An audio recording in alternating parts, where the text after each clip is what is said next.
Welcome back to the channel and welcome back to another edition of Post Fight. And in this edition of Post Fight, I'll be doing Post Fight UFC Fight Night, Holm versus Bueno Silva.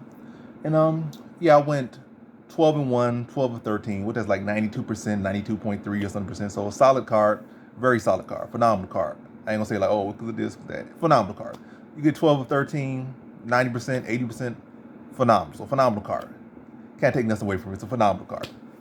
And yeah, so it's not a whole lot I could really say where I went wrong on this card at all. It's one fight I got wrong, so I could make this video short, but I'm gonna give y'all some minutes. And the people that want those minutes, they're gonna get their minutes, even if it's like 5 minutes. You're gonna get your minutes. Because people that come and watch these post-fight videos are actual, true supporters for the most part, and maybe a couple haters that might drift in and be like, how many did he get wrong? He got 5 wrong, even though he got 8 and 5, and it was positive. And that's actually, if you actually are doing it, that's actually a pretty solid card. But like, you got 5 losses, 5 losses. I got one of those 5 losses right, even though I went 2 and 10. I had 2 dogs, but I don't know. I'm just throwing a little bit of shade, even though it's not asking no one in particular. To be honest, I'm just talking. I'm just trying to talk to get minutes. Like I said, I'm giving y'all some minutes, so I'm just literally just talking. I'm saying anything. But yeah, let's just focus on that 1L and then maybe a couple other fights. Well, yeah, 2 other fights in the 1L. So that's gonna be the video. So let's start with the L. The 1L was Terrence McKinney versus Nazim Sadikov, and it was low comp. So I can't like, oh my gosh, you wouldn't lock confidence Terrence McKinney. I knew who he was. I knew Sadikov was good. I know Terrence McKinney is good for a round, but you know, you see a younger fighter, you like Kenny. You know, he's getting up there. He's about to be 30 or whatnot, but you know, sometimes you can shift it around, but I like low confidence. My typical pattern is I'll pick who I want to pick. You know, not who I want to pick, but I ain't gonna get into it. But anyway, I just saw he was a dog that could potentially have some hope. Because Sadikov didn't really even win his last fight prior to this one. And I know Elder has a better striking and such, but all in all, Sadikov and Elder are guys who just debuted in the UFC, whereas McKinney had, actually picked up some decent or okay wins in the UFC and had some traction at some points in the UFC. So yeah, it was like, it's not like they were necessarily have made it to his level. Obviously now Sadikov was above him, but they weren't on his level necessarily. So yeah, it is what it is. But yeah, I knew McKinney's a 1-round fighter, but you see a younger fighter, you think that they can sometimes turn it around, like still have hope they could turn around. And so you see him in the dog spot, like I could pick him in a dog spot. It's a dog spot. I think he has potential. It's not like Sadikov is just such this elite talent. It's not like this a clear, glaring talent. And, I see opportunities. I definitely saw in the takedown, he was able to get in the first round, but he got kind of desperate for in the second round, was tired, and also just continued to be uncomfortable on the feet. But yeah, the clear thing to look at with McKinney is if he's going to an actual guy that, similar talent, better talent, a little bit less talent than him, and good well-rounded skill set, that could be an issue for him. Yeah, especially beyond first round. Like, last fight prior to this one, it was a guy who was able to go beyond 1 round. Bonfim was able to go beyond 1 round and put him away in second round. Again, Sadikov was another good talent. About as good of a talent as him, but be able to take him out of that first round and put him away second round. So that's gonna be an issue for McKinney. And kind of getting up there about to be in his 30s is like this was supposed to be the fight when you're supposed to make that change. So it's gonna be a weird, challenging point in his career. Like, if he's gonna be able to make that change if he wants to have an MMA career, have any success. But it's looking like he's gonna have to make that change outside the UFC.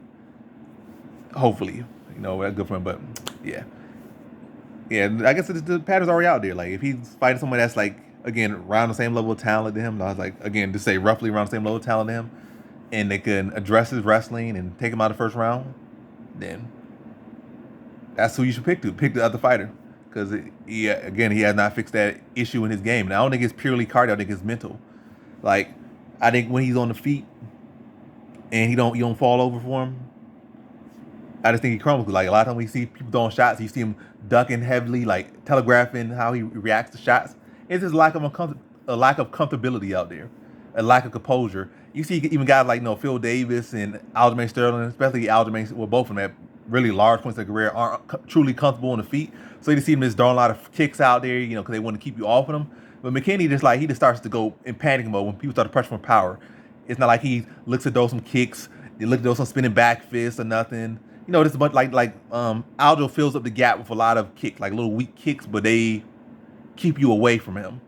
And then he'll throw some weird awkward stuff. But again, he's not truly comfortable on the feet either. A lot of times, I think he's becoming more comfortable. Aljamain Sterling is on the feet, especially when I looked at him early in his career. A guy that's not comfortable, like really that comfortable on the feet. And even to this day, he's not really the most comfortable guy on the feet. But he'll do what he has to do to do something, switching stances, throwing heavy kicks. I mean, well, not heavy kicks, but like a lot of rate of kicks or a high rate of kicks. And kicks are good for keeping distance. He may not have a good jab like that, the most technical jab, pretty weak jab, but he'll disguise it behind. Well, he'll use his kicks as jab. And that's something McKinney can look to employ in his game. So it's not a case like he just a sit and duck on the feet when his opponent don't fall over him. But that's my critique for McKinney. Like, he needs to work on the striking, just be more comfortable on the feet. Work on keeping his hands up and realize just because somebody punches you don't mean they're going to hit you.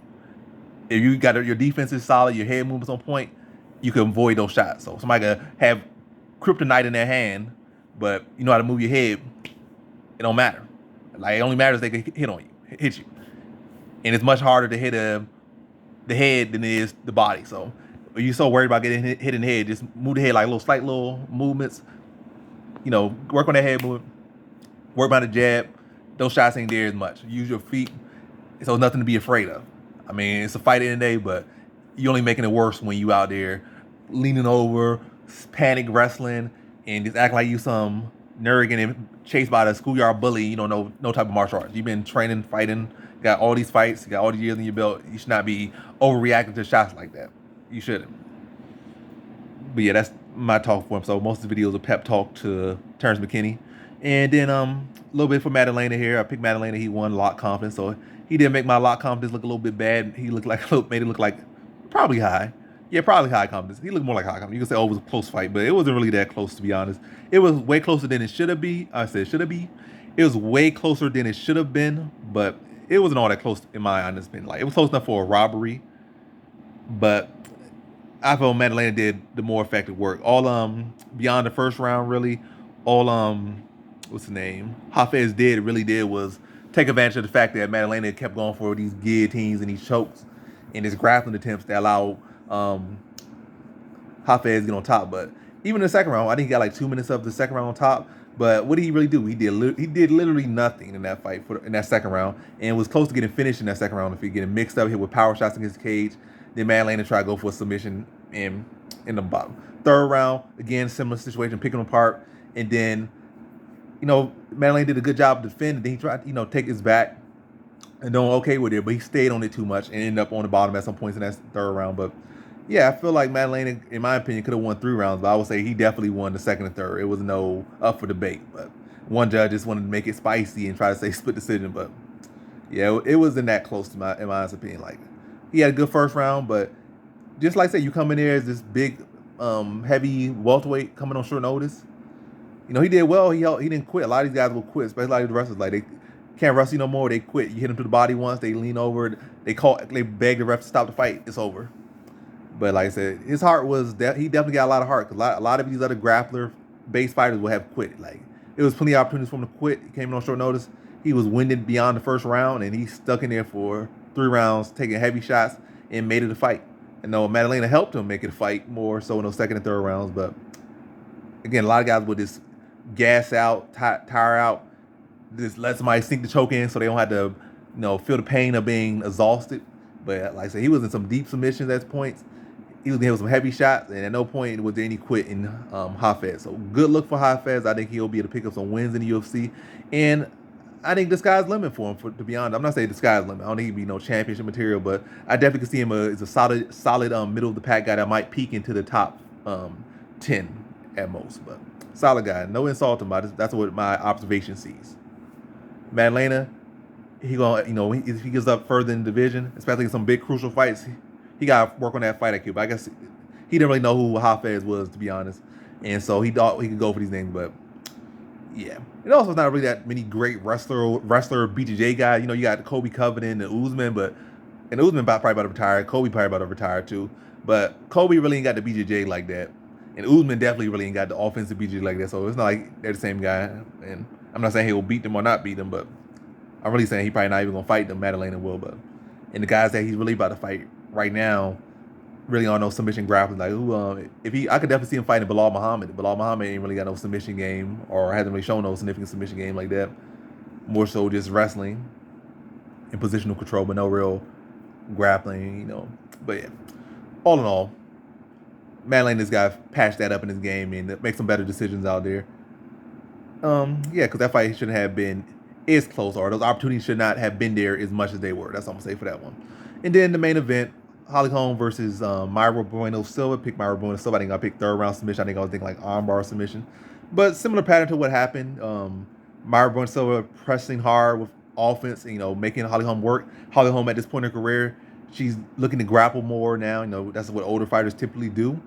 And by her grappling, she went in there with a grappler who actually could finish her, or fighter who has the submission grappling to cause issues. She had a striking to cause issues, plus the combination of the submission grappling to cause issues. Where a lot of these fighters, a lot of women that Holly Holm has been fighting recently, they kind of have grappling here and there, but more so top grappling, if even that. And Holly Holm was able to take them down without any concern. Like, she don't worry about no triangle. They're dead on their back for the most part. Lazy, low cardio, low output, low pace, so she could take them down and not have to worry about. Like, she could mix up shots in there, throw them on the ground, and like not have to worry about nothing from them. So, but with Myra Bueno Silva, I know she'd be active her back, but I don't think the fight ever even got to her being on the back. She was able to find a submission against the cage. So Holly Holm trying to catch her breather, get hit with some big shots, hit with some elbows, and Holly Holm try wall and stall, and probably level change her head a little bit, probably trying to get a better position. Myra Bueno Silva, picked up on it, probably studied her real well, and was able to get her in that ninja choke and got her out of there. But similar path, but slightly different outcome. I was thinking third round submission, probably like an armbar, but it was like a second round submission, ninja choke. So I don't know who was thinking ninja choke, but she got the ninja choke, got her out of there. So good win for Myra Bueno Silva. I think she deserves and earned that title shot now. Will she win it? I'm not too sure, but she definitely has a great chance of becoming the next bantamweight champion. It's for Holly Holm. I would say retired, to be honest, but in reality, the funny thing is she actually has a very good chance to be the featherweight champion. Because at one point she was trying to go for the featherweight title, when Cyborg was there. Then when Durandamy was there, they fought for the title. When Holly Holm, well, not when Holly Holm, when Cyborg vacated, Holly Holm fought Jermaine Durandamy for the vacant featherweight title, and she came up short and lost to Jermaine Durandamy in a very close fight. I don't know where Jermaine Durandamy is now. I haven't even heard her name in a long time. So it's not really too many women at featherweight, and never was there a lot of women at featherweight to begin with.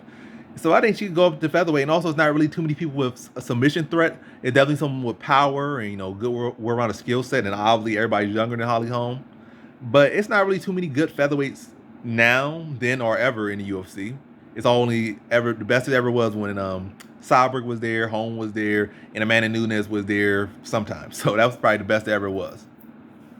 But other than that, this division has been pretty barren, and Holly Holm can very much go up and then probably get an instant title shot just based off being a former champion. Like, it's like, who else is there?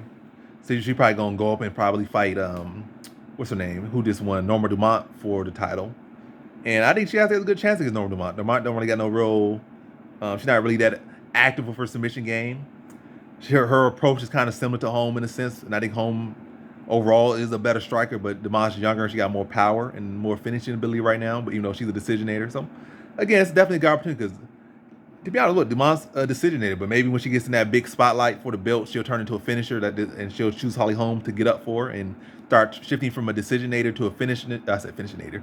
It didn't rhyme. It was not a good turnover. It was not a good flow, but turn into a finisher from a decisionator and pick Holm as the first fighter, first woman to do that against.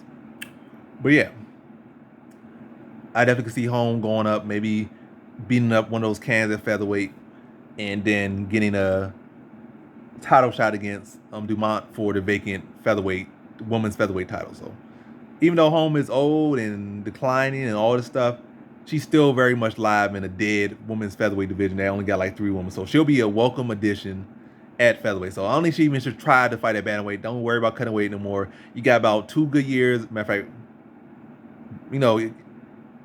every fight you got left in your career life left for Holly Holm is a blessing, and she could be the very next fight, or even this fight could be her last. So, but she's definitely very welcome that the women's featherweight division that's very barren and has always been barren in the UFC. So it's about 3, 4 fighters, if even that, at women's featherweight, and she at least can supply that name value and the pedigree, and still, to some extent, has her bearings about her. So she's not like a veteran that just gonna get tipped over.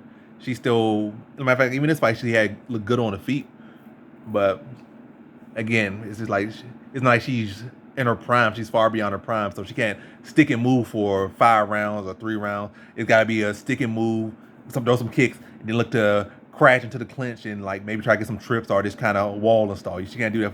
She can't do that for 15 minutes or 25 minutes. So like, yeah, not the same fighter, but again, got enough bearings, especially going in with Dumont, who's a good fighter, maybe even better than Bueno Silva, to be honest, maybe, but not as lethal or not as much of a finisher, and definitely doesn't have the submission game like Bueno Silva. So it's a good stylistic matchup, but at his age, even if it's a close fight, they'll probably lean to younger fighter, but I think she'll give a better performance than she did in this one. As all I would say, probably go to decision, probably be very close. Might even be controversial, but they probably will lean to the younger woman. And that's what they typically do when they try and get the old out and introduce the new. Like, even if the new person kind of comes up short, they're gonna give them that no child left behind and give them the decision. And yeah, that's the politics of combat sports and sports in general. A lot of times when it's left up to the judges. So yeah, I dragged this one fight into 16 minutes, and that's about all I could do. So there you go. You're welcome. Gave you some minutes, gave you some conversation. Like, comment, subscribe, share, support, do all that. Show the love, and I show love. And that's the video. So again, I went 12-1, 12-13, phenomenal card. Say what you will, say what you won't. 12-13, no matter how it is, no matter how it comes by, is a phenomenal card. And if you know, you know. If you don't, well, you just don't. Like, and you can just stay in the dark with that. So that's the video. Peace.